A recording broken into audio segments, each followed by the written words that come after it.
Hello students, एक बार फिर से स्वागत है आपका अपनी फैमिली द ज्ञानपीठ में। तो लाइफ प्रोसेस के नेक्स्ट टॉपिक जिसका नाम है ट्रांसपोर्टेशन, आज हम उसके बारे में डिस्कस करेंगे। हमने रेस्पिरेशन के बारे में डिस्कस कर लिया, न्यूट्रिशन के बारे में डिस्कस कर लिया।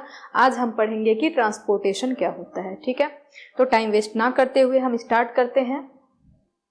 आपका जो टॉपिक है ट्रांसपोर्टेशन इन ह्यूमन बीइंग। ठीक है, ह्यूमन बीइंग में जो ट्रांसपोर्टेशन होता है वो कैसे होता है। तो ट्रांसपोर्टेशन का मतलब क्या है, सब्सटेंस या किसी मटेरियल का एक जगह से दूसरी जगह पे क्या करना, ट्रांसफर करना ही क्या कहलाता है, ट्रांसपोर्टेशन कहलाता है। तो चलिए हम देखते हैं कि हमारे बॉडी में की जो सब्सटेंस हैं, जो मटेरियल्स हैं, वो जो गैसें हैं, ऑक्सीजन, कार्बन डाइऑक्साइड, इन सारी चीजों का ट्रांसपोर्टेशन किस तरीके से होता है। तो चलिए स्टडी करते हैं। Human beings like other multicellular organism need regular supply of food, oxygen। कह रहा है कि अदर मल्टीसेलुलर ऑर्गेनिज्म की तरह जो ह्यूमन बींग्स होते हैं उन्हें भी क्या जरूरत होती है, सब्सटेंस की, मटेरियल की, इन सब चीजों की रेगुलर सप्लाई की जरूरत होती है। फूड, ऑक्सीजन, इन सारी चीजों को हमें पूरे सेल तक पहुंचने की जरूरत होती है। ठीक है, this function is performed by circulatory system. और ये फंक्शन जो होता है ट्रांसपोर्टेशन का एक सिस्टम के द्वारा परफॉर्म होता है। उस सिस्टम को क्या कहते हैं, सर्कुलेटरी सिस्टम कहते हैं। ठीक है, मतलब कि जो फूड हमने क्या कर लिया, इनटेक किया, न्यूट्रिशन प्रोसेस के दौरान हमने उसके बारे में स्टडी की। रेस्पिरेशन में हमने देखा कि जो फूड इनटेक किया था उसके सिंपलेस्ट फॉर्म का क्या हुआ, ऑक्सीडेशन हुआ, उससे हमको एनर्जी मिली। अब वो एनर्जी मिलने के लिए फूड का ट्रांसपोर्ट कैसे हो रहा है वो हम देखेंगे इस चैप्टर में। The circulatory system in human being consist of, कह रहा है कि ह्यूमन बीइंग में जो सर्कुलेटरी सिस्टम होता है वो किससे मिलके बना होता है। तो चलिए देखते हैं। इसमें तीन चीजें दिखाई जा रही हैं। पहला हार्ट, जो पंपिंग ऑर्गन है, मेन ऑर्गन क्या है सर्कुलेटरी सिस्टम के लिए, हार्ट है, जो कि क्या करता है, पंपिंग का काम करता है। Arteries and veins, arteries and veins को हम ब्लड वेसल्स कहते हैं, जो ब्लड को क्या करती हैं, ट्रांसपोर्ट करने में मदद करती हैं। ये हो गई आपकी दूसरी। और तीसरी है ब्लड एंड लिफ, जो कि सर्कुलेटरी मीडियम है। यानी कि सर्कुलेटरी ऑर्गन कौन है, सर्कुलेटरी ऑर्गन कौन है, आपका हार्ट, पंपिंग ऑर्गन उसे कहते हैं। आर्टरीज एंड वेन्स क्या है, आप कह सकते हैं कि वो ब्लड वेसल्स हैं जो कि ट्रांसपोर्टेशन का काम कर रही हैं। और ट्रांसपोर्टेशन का मीडियम क्या है, वो है ब्लड अथवा लिम्फ। ये लिक्विड होते हैं, लिक्विड कह सकते हैं हम, फ्लूइड कनेक्टिव टिश्यू होते हैं जो कि ट्रांसपोर्टेशन में मदद करते हैं। तो चलिए circulatory system in human beings की बात करते हैं। ह्यूमन बींग्स में जो सर्कुलेटरी सिस्टम है उसमें क्या क्या चीजें हैं और कैसे कैसे हैं। तो सबसे पहले सर्कुलेटरी सिस्टम में आपका मेन ऑर्गन क्या है, हार्ट। हार्ट जो होता है उसे पंपिंग ऑर्गन कहते हैं। तो हार्ट को देखते हैं कि उसका स्ट्रक्चर कैसा है और क्या क्या इसमें चीजें प्रेजेंट है। सबसे पहले जो हार्ट होता है हमारा, उसमें क्या क्या चीजें होती हैं, 4 चैम्बर होते हैं। हार्ट के पास कितने चैम्बर होते हैं बाबू, 4 चैम्बर होते हैं। इस 4 चैम्बर में ऊपर क्या होता है, एट्रियम, और नीचे क्या होता है, वेंट्रिकल। तो राइट साइड में राइट एट्रियम, लेफ्ट साइड में लेफ्ट एट्रियम, नीचे क्या होता है, वेंट्रिकल। तो राइट साइड में राइट वेंट्रिकल और लेफ्ट साइड में लेफ्ट वेंट्रिकल। इस तरीके से कुछ हमारा हार्ट का चैम्बर होता है। हार्ट चैम्बर की जो वेंट्रिकल वाली वॉल होती है वो कैसी होती है, थिक होती है। और जो आर्ट्रियम वाली वॉल होती है वो थोड़ी सी थिन होती है। ठीक है, कंपेयर में वेंट्रिकल के कंपेयर में 4 चैम्बर आपको दिख रहे हैं। ये क्या है आपके, atria, right atria, left atria, right ventricle और लेफ्ट वेंट्रिकल। ये आपके 4 चैम्बर दिख रहे हैं। वेना कावा, यहां से ये जो है, ये वाला हिस्सा जो है, ये वेन्स है, ये कहां से आ रही हैं, ये वेन्स जो हैं ये बॉडी के अपर पार्ट से ब्लड को लेके आती हैं, किसमें, हमारे हार्ट में। और जो ये लोअर वेना कावा ये दिखा रहा है, ये जो लोअर वेना कावा है ये हमारे बॉडी के लोअर पार्ट से ब्लड को लेके आती हैं, कहां पे, लंग्स, हार्ट में। ठीक है, तो वेन्स जो होती हैं हमारी, वो कैसी ब्लड लेके आती है, इम्प्योर ब्लड लेके आती हैं हार्ट के पास। और जो आर्टरीज होती हैं वो हार्ट से प्योर ब्लड को लेके जाती है हमारे बॉडी ऑर्गन के पास। ठीक है, अब इसमें 2 चीजें आपको एक चीज और आपको देखने को मिलेगा एक्सेप्शन, जिसमें कि एक है pulmonary artery and pulmonary veins. ये सिंगल आर्टरी और वेन्स हैं जो अपने नेचर के अपोजिट काम करती हैं। जैसे कि अगर पल्मोनरी आर्टरी है, हमने क्या पढ़ा कि जो आर्टरीज होती हैं वो कैसे ब्लड को फ्लो करती हैं, ट्रांसपोर्ट करती हैं, प्योर ब्लड को हार्ट से लेते जाती हैं बॉडी के पास। लेकिन ये पल्मोनरी आर्टरी जो है ये क्या करती है, ये इम्प्योर ब्लड को क्या करती है, फ्लो करवाती है। ठीक है, और ये जो पल्मोनरी वेन्स है ये सिंगल वेन्स है जो कि प्योर ब्लड को फ्लो करवाता है। अब देखते हैं कैसे। तो यहाँ पे देखिए सेप्टम प्रेजेंट है, आपको दिख रहा होगा इस तरीके से। ये जो सेप्टा होते हैं ये इंपॉर्टेंट होते हैं। जो राइट हार्ट का साइड है वहां पे 3 सेप्टा प्रेजेंट होंगे, 3 ट्राइकस्पिड वॉल्व कहते हैं, और लेफ्ट साइड में 2 सेप्टा प्रेजेंट जिसे बाइकस्पिड या डाइकस्पिड वॉल्व कहते हैं। ये इसलिए प्रेजेंट होते हैं ताकि ब्लड का बैक फ्लो ना हो, ठीक है। तो अब हम आगे हम स्टडी करेंगे कि कैसे ब्लड जो है वो फ्लो करता है। तो चलिए, अभी ये था आपका सर्कुलेटरी सिस्टम। नेक्स्ट हम पढ़ते हैं। कह रहा है कि जो लंग्स है, lungs supply oxygen rich blood to the left atrium of heart. क्या कह रहा है कि जो लंग्स है, lungs supply oxygen rich blood to the left atrium of heart. जब हमारे हार्ट का लेफ्ट आर्टरियम है वहां पे कैसा ब्लड जा रहा है? ऑक्सीजन रिच ब्लड, यानी कि pure blood. Oxygen rich blood मतलब प्योर ब्लड। किसके थ्रू? लंग्स जो है सप्लाई कर रहा है लेफ्ट आर्टरियम को कैसा blood? Pure blood, oxygen rich blood, ठीक है। The left atrium relaxes when it collecting the blood and contract when blood is transferred to left ventricle. कह रहा है कि जब लंग से ब्लड आता है लेफ्ट आर्टरियम के पास तो आर्टरियम उस टाइम क्या करती है? एक्सपैंड करती है। और कब कॉन्ट्रैक्ट करेगी? जब ब्लड को वो भेजेगी लेफ्ट वेंट्रिकल के पास।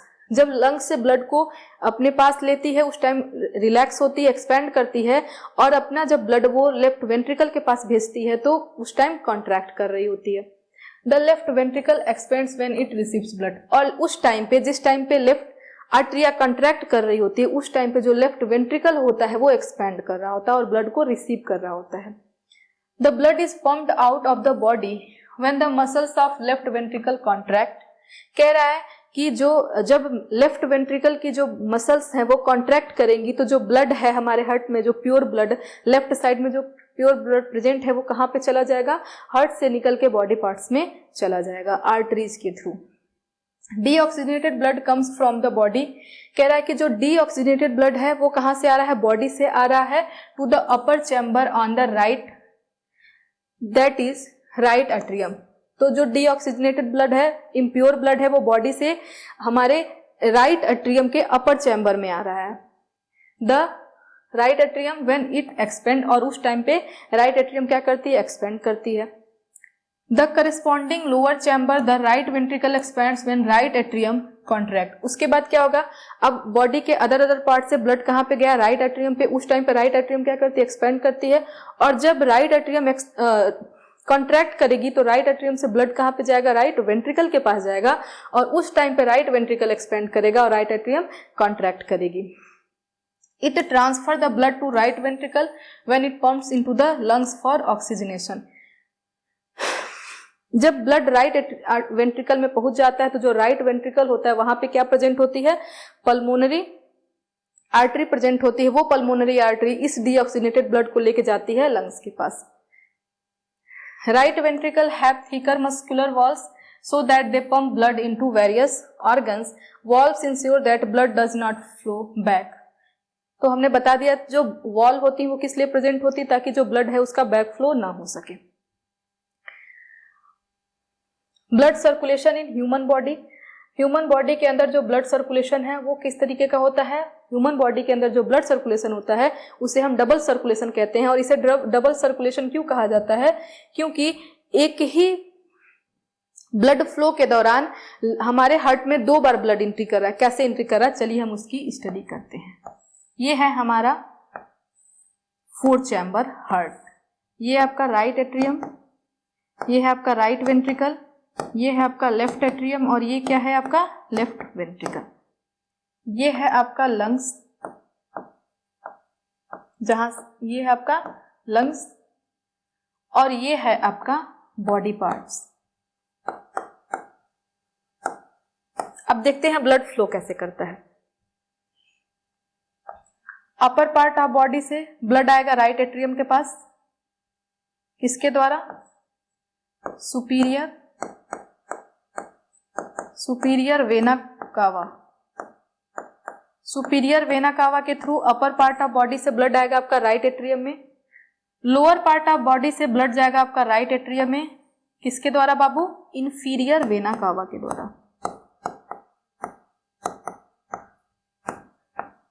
इंफीरियर वेना कावा के through lower part of body से ब्लड कहां पे जाएगा? राइट एट्रियम में। अब क्या होगा? राइट एट्रियम में जब ब्लड जा रहा होता है उस टाइम पे जो राइट एट्रियम होती है वो क्या करती है? एक्सपेंड करती है और ब्लड को रिसीव करती है।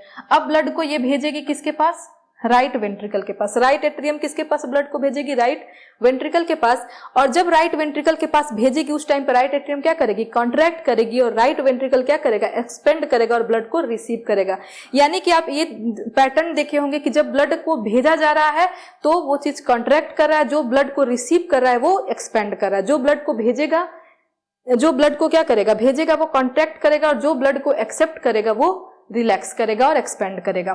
तो अब ये राइट एट्रियम भेजेगी ब्लड किसके पास? राइट वेंट्रिकल के पास। और ये जो राइट वेंट्रिकल होता है, यहाँ पे राइट वेंट्रिकल में प्रेजेंट होती है पल्मोनरी आर्टरी। क्या प्रेजेंट होती है? पल्मोनरी आर्टरी प्रेजेंट होती है। और यही पल्मोनरी आर्टरी जो है डीऑक्सीजनेटेड ब्लड जो कि राइट वेंट्रिकल में प्रेजेंट है उसको भेजती है लंग्स के पास। लंग्स में होता है ऑक्सीजन और लंग्स क्या करता है? इस डीऑक्सीजनेटेड ब्लड को ऑक्सीजन में दे देता है, जिससे जो ब्लड है वो क्या हो जाता है? प्योर हो जाता है और उसे हम ऑक्सीजनेटेड ब्लड कहते हैं। यहां से जो ऑक्सीजनेटेड ब्लड है वो लेफ्ट आर्टरियम में क्या करेगा? एंट्री करेगा। ये कैसा ब्लड है? ऑक्सीजनेटेड ब्लड है। और ये जो ऑक्सीजनेटेड ब्लड है बाबू किस वेन्स के थ्रू आ रहा है? पल्मोनरी वेन्स के थ्रू आ रहा है। तो हमने अभी तक क्या पढ़ा कि जो वेन्स होती हैं वो इम्प्योर ब्लड को कैरी करती हैं और जो आर्टरीज होती हैं वो प्योर ब्लड को कैरी करती हैं। लेकिन इस केस में क्या देख रहे हैं हम कि जो पल्मोनरी आर्टरी है वो इम्प्योर ब्लड को लंग्स तक लेके जा रही है और लंग्स से प्योर ब्लड को पल्मोनरी वेन्स लेके आ रही है। ठीक है। अब जब लंग्स के पास लंग्स से जब ऑक्सीजनेटेड ब्लड कहाँ पे आएगा? लेफ्ट आर्टरिया में आएगा। तो आर्टरिया क्या करेगी? एक्सपेंड करेगी और ब्लड को रिसीव करेगी। फिर ब्लड को भेजेगी लेफ्ट वेंट्रिकल के पास और लेफ्ट वेंट्रिकल्स के पास जब ब्लड को भेजेगी तो आर्टरिया क्या करेगी? कॉन्ट्रैक्ट करेगी और वेंट्रिकल क्या करेगा? एक्सपेंड करेगा। फिर फर्दर जब ये लेफ्ट वेंट्रिकल कॉन्ट्रैक्ट करेगा उस टाइम पे जो ब्लड है वो क्या करेगा? चला जाएगा आपके बॉडी पार्ट में। ये जो ब्लड है वो आपका कहाँ पे चला जाएगा बाबू? बॉडी पार्ट में चला जाएगा। और ये बॉडी पार्ट में जाएगा किसकी वजह से? आर्टरीज की मदद से। ठीक है। ये था आपका पूरा ब्लड फ्लो का सीक्वेंस। इस तरीके से ह्यूमन बीइंग में आपको देखने को मिला कि एक बार ब्लड जो है आपके कहां से हार्ट में पहुंचा है? बॉडी पार्ट से। और एक बार लंग्स से। मतलब एक ही सर्कुलेशन, एक ही आप कह सकते हैं साइकिल के दौरान 2 बार ब्लड हार्ट में पहुंचा है। इसीलिए हम इसे क्या कहते हैं? डबल सर्कुलेशन कहते हैं। बहुत सारे ऑर्गेनिज्म में जो है आपके सिंगल सर्कुलेशन पाए जाते हैं या कह सकते हैं इनकम्प्लीट डबल सर्कुलेशन पाए जाते हैं, लेकिन ह्यूमन बीइंग जो होते हैं उसमें डबल सर्कुलेशन देखने को मिलता है और डबल सर्कुलेशन इस तरीके से होता है। तो ओवरऑल हम कैसे देख सकते हैं इसका डायरेक्शन ब्लड फ्लो का? तो कैसे देखेंगे? मान लीजिए कि ये आपका क्या है? Body parts. बॉडी पार्ट से ब्लड कहां पे गया? राइट एट्रियम के पास गया। राइट एट्रियम से ब्लड जाता है आपका राइट वेंट्रिकल में। राइट वेंट्रिकल से ब्लड जाता है आपका लंग्स में। और लंग्स से ब्लड कहां पे जाता है? लेफ्ट आर्टरिया में। लेफ्ट आर्टरिया से ब्लड कहां पे जाता है बाबू? लेफ्ट आर्टरिया से जो ब्लड है आपका जाता है लेफ्ट वेंट्रिकल में। और लेफ्ट वेंट्रिकल से ब्लड फिर से आपके बॉडी पार्ट में चला जाता है। फिर से आपके बॉडी पार्ट में चला जाता है। इस तरीके से ब्लड का फ्लो चलता रहता है और जो मटेरियल है, सब्सटेंस हैं, गैसेस हैं, वो सारे एक जगह से एक सेल से दूसरे सेल में भी पहुंचते रहते हैं। ठीक है। अब हम एक चीज और देखेंगे कि राइट वेंट्रिकल से ब्लड गया लंग्स के पास, लंग्स से ब्लड गया लेफ्ट आर्टरियम के पास। जब ब्लड हार्ट से लंग्स के पास जाती है उसको हम क्या कहते हैं? पल्मोनरी सर्कुलेशन कहते हैं। और जब बॉडी पार्ट से ब्लड कहां पे जाता है? हार्ट में जाता है। तो उस प्रोसेस को हम क्या कहते हैं? सिस्टमिक सर्कुलेशन कहते हैं। ठीक है। तो आगे हम इसकी स्टडी करेंगे। Direction of blood flow through human heart हमने पढ़ लिया। क्या दिया हुआ इसमें देख लेते हैं। पल्मोनरी सर्कुलेशन जो हमने बताया अभी कि blood moves from heart to lungs and back to heart. Heart से लंग में जाएगा और लंग से हार्ट में आएगा। उसे पल्मोनरी सर्कुलेशन कहते हैं। सिस्टमिक सर्कुलेशन क्या होता है? Blood moves from heart to rest of the body and back to the heart. Body के अदर पार्ट से जो ब्लड है वो कहाँ पे जाएगा? हार्ट में जाएगा और फिर से हार्ट से बॉडी पार्ट में मूव करेगा, उसे हम कहेंगे सिस्टमिक सर्कुलेशन। यानी कि जिस सर्कुलेशन में बॉडी पार्ट का इन्वॉल्वमेंट होता है उसे सिस्टमिक सर्कुलेशन कहते हैं, और जिस सर्कुलेशन में लंग्स का इन्वॉल्वमेंट होता है उसे पल्मोनरी सर्कुलेशन कहते हैं। इस तरीके से याद रखिएगा।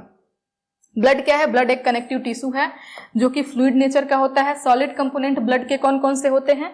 सॉलिड कंपोनेंट जैसे कि ब्लड कॉर्पस्कल्स, उसमें आ जाएंगे आपके आरबीसी, डब्ल्यूबीसी और ब्लड प्लेटलेट्स। जो ब्लड होता है उसमें एक लिक्विड कंपोनेंट होता है, सॉलिड कंपोनेंट होता है। जो लिक्विड कंपोनेंट होता है उसे प्लाज्मा कहते हैं, और जो प्लाज्मा होता है 55% प्रेजेंट होता है पूरे ब्लड का, और 45% जो होता है वो आपका क्या होता है? प्लेटलेट सॉलिड पार्ट होता है जिसे हम ब्लड कॉर्पस्कल्स कहते हैं। जो आरबीसी है वो क्या है? ऑक्सीजन एंड कार्बन डाइऑक्साइड को कैरी करती है and also contain haemoglobin which impart red colour to the blood. ठीक है, तो जो रेड ब्लड सेल्स है वो हीमोग्लोबिन कंटेन करती है। हीमोग्लोबिन एक क्या होता है? आयरन रिच पिगमेंट है जो कि ब्लड को रेड कलर प्रोवाइड करता है। जो हीमोग्लोबिन होता है वो क्या होता है? आयरन रिच पिगमेंट होता है। क्या होता है? आयरन रिच पिगमेंट होता है जो रेड कलर प्रोवाइड करता है ब्लड को। क्या प्रोवाइड करता है बाबू? रेड कलर प्रोवाइड करता है ब्लड को। ठीक है, तो आरबीसी में क्या प्रेजेंट होता है? हीमोग्लोबिन, जो कि ऑक्सीजन और कार्बन डाइऑक्साइड से बाइंड करता है और ये ब्लड को रेड कलर प्रोवाइड करता है क्योंकि इसमें आयरन कंटेनिंग पिगमेंट प्रेजेंट होता है। ठीक है, अब दूसरा क्या है? White blood cells. White blood cells provides body defence. White blood cells जो होती हैं वो बॉडी डिफेंस प्रोवाइड करती हैं। कैसे? Engulfing the germs and produce antibodies. ये जर्म को क्या करती हैं? इंगल्फ करती हैं। जर्म को क्या करती हैं? इंगल्फ करती हैं और एंटीबॉडी प्रोड्यूस करती है। यानी कि जो डब्ल्यूबीसी होती है हमारी बॉडी में वो क्या प्रोवाइड करती हैं? इम्यूनिटी प्रोवाइड करती हैं, डिफेंस मैकेनिज्म में इन्वॉल्व होती हैं। Blood platelets during any injury it help blood clotting. जो ब्लड प्लेटलेट्स होती हैं किसी भी इंजरी के दौरान हमारे बॉडी को क्या प्रोवाइड करती हैं? ब्लड क्लॉटिंग में मदद करती है। मतलब अगर चोट लग गई तो ब्लड क्या होता है? खून बहने लगता है। उस दौरान पे हमारे जहाँ पे चोट लगी होती है वहां पे क्लॉटिंग जैसा हो जाता है, जिसकी वजह से ब्लड क्या हो जाता है? रुक जाता है। और अगर ऐसा ना हो तो ज्यादा ब्लड लॉस हो जाएगा और डेथ भी हो सकती है। तो ये ब्लड क्लॉटिंग में मदद करता है। कौन? Blood platelets. लिक्विड कंपोनेंट क्या होता है ब्लड का? उसे हम प्लाज्मा कहते हैं। ये येलो कलर का होता है जो कि जिसमें 90% वाटर और 10% ऑर्गेनिक सब्सटेंस लाइक प्रोटीन वगैरह पाए जाते हैं। तो जो प्लाज्मा होता है वो कितना होता है हमारे बॉडी में, हमारे ब्लड में? जो प्लाज्मा होता है हमारे ब्लड में 55% प्रेजेंट होता है, और इस 55% प्लाज्मा में 90% वाटर और 10% क्या होते हैं? ऑर्गेनिक सब्सटेंस लाइक प्रोटीन वगैरह इसमें प्रेजेंट होते हैं। It is alloys fluid which escape from the blood capillaries into the आगे हम पढ़ेंगे लिम्फ क्या होता है। लिम्फ क्या होता है बाबू? It is alloys fluid which escape from blood capillaries into the intercellular spaces. कह रहा है कि जो लिम्फ होता है वो भी एक फ्लूइड कनेक्टिव टिश्यू है। ये येलोइस कलर का होता है और ये ब्लड कैपिलरी को इंटरसेलुलर स्पेसेस में पाया जाता है और ब्लड कैपिलरीज को कंटेन करता है। It contain less protein than blood. कह रहा है कि ब्लड की अपेक्षा इसमें प्रोटीन की मात्रा कम होती है। It flow from tissue to the heart which helps in transportation and destroying germs. कह रहा है कि ये टिश्यू से हार्ट में क्या करता है?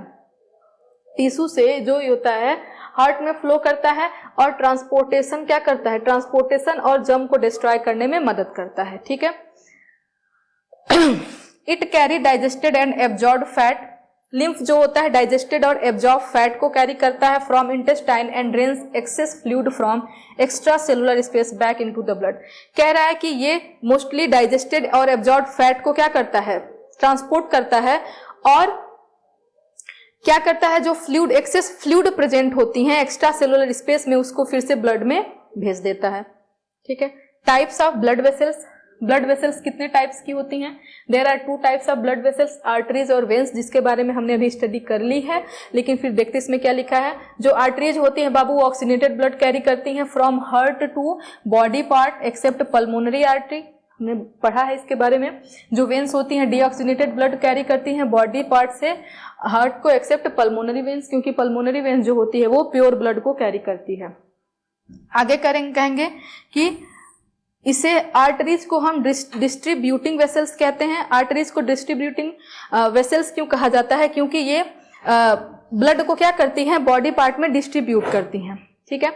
और वेन्स को हम कलेक्टिंग वेसल्स कहते हैं। इसे कलेक्टिंग वेसल्स क्यों कहा जाता है? क्योंकि ये बॉडी पार्ट से ब्लड को कलेक्ट करके हार्ट के पास लेके आती हैं। थिक एंड इलास्टिक जो आर्टरीज होती हैं, थिक और इलास्टिक होती हैं, और veins thin and less elastic होती हैं।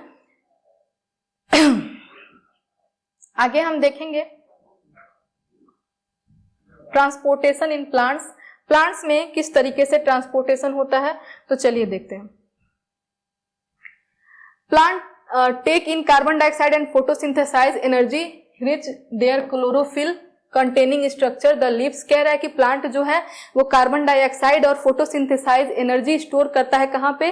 क्लोरोफिल कंटेनिंग स्ट्रक्चर में, जिसे हम कहते हैं लीव्स। दूसरी बात, for plants soil is the richest and nearest source of raw material. कह रहा है कि प्लांट्स के लिए जो सॉइल होता है सबसे रिच और सबसे नियरेस्ट सोर्स होता है रॉ मटेरियल, जैसे कि nitrogen, phosphorus and other minerals, the absorption of which occurs through root. और रूट के थ्रू इन मिनरल्स का क्या होता है बाबू? एब्जॉर्प्शन होता है।